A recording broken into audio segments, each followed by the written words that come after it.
I've known these streets for over 40 years. I've played in them, worked in them, shopped in them, moved around in them. This was once a proud, thriving, bustling community. But something has gone drastically wrong. 10 years ago, confronted by the area's decline, Salford City Council started a regeneration programme. Houses have been demolished or refurbished. £88 million of taxpayers' money has been poured in. So, happy days? Well, no, I don't think so. One after another, many people from this area say they've been cajoled into leaving their homes, and they've found themselves massively out of pocket for their troubles.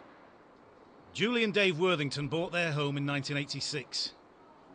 They'd almost paid off their mortgage when, in 2004, they were told they had to move because their house was being demolished. And all they basically did was offered us for £14,000, which wasn't enough. We still had to pay the rest of the mortgage off. We had to cash our endowment in, plus the disturbance money that was offered. We had to take that as well to pay the mortgage off. And basically I've had to start all over again now. They rented a council house. 3 years on, their old home is still standing. I think it's disgraceful the way they treat people. You're honest people, you've worked all your life and you just get kicked in the goons, basically, and that's it. And On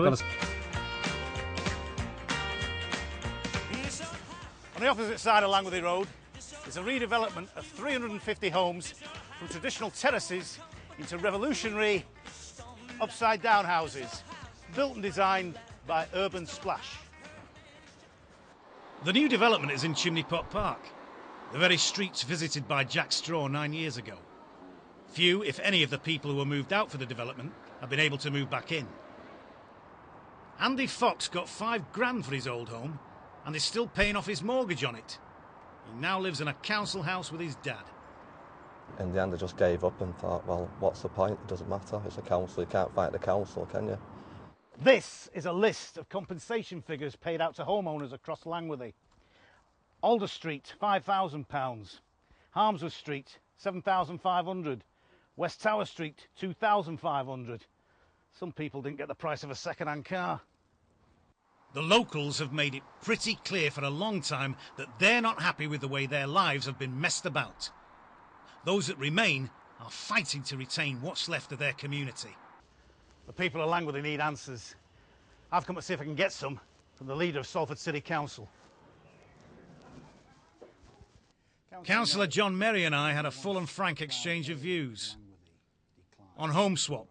You give them a home swap, a like for like, but then you charge them for the privilege. What we said to them is we will put £20,000 plus into renovating a particular property.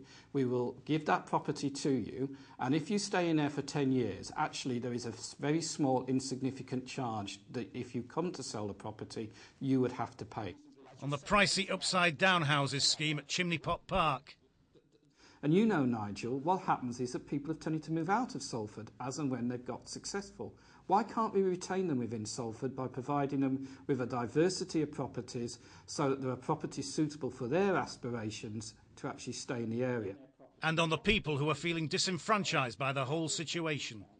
If there are individual cases who feel that they're worse off as a result, we'll obviously want to look at them and talk to them and see what we can do to support them. Of course, I understand, you know, people don't want to be inconvenienced, don't want problems in their particular area. But what I would ask them to do is to look at the changes that have taken place, look at the fact that house prices have risen in the area, look at what I think we've done, which is pull the area out of terminal decline. For me, the council has thrown out the baby with the bathwater.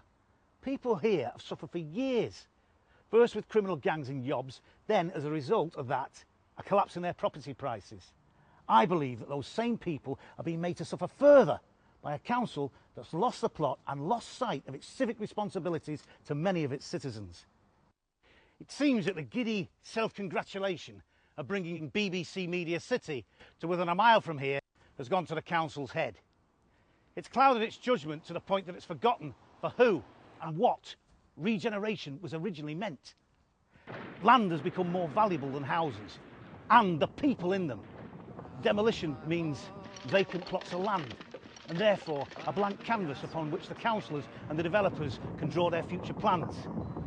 Now, you can call it social engineering, you can call it social cleansing, you can call it what you want.